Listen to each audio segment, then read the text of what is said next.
Okay, so we're going to go over the couch stretch to really open up the front of our leg and the quad. This can be a pretty uncomfortable stretch, so definitely have something underneath your knee to support it for a little bit of cushion.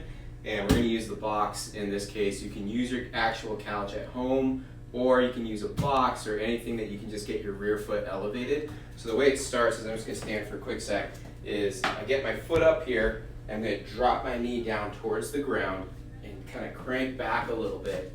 And from here, the goal is to get as upright as possible without hyperextending our backs, okay? So I want 3 points of contact. So this foot here is going to be one base of support. I'm going to use the PVC pipe as another base of support, and my knee is now the other base of support. So you definitely need something else to hold on. If this is too intense for you to get upright, you can lean forward a little bit, but the goal is to feel this stretch right here through the front of our quads, okay?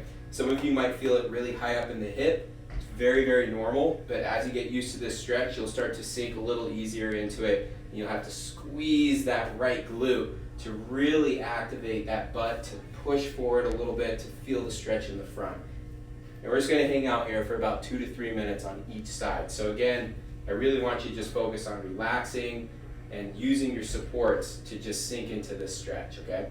So if you're struggling with that, you can focus on your breath. You can take a nice deep belly breath.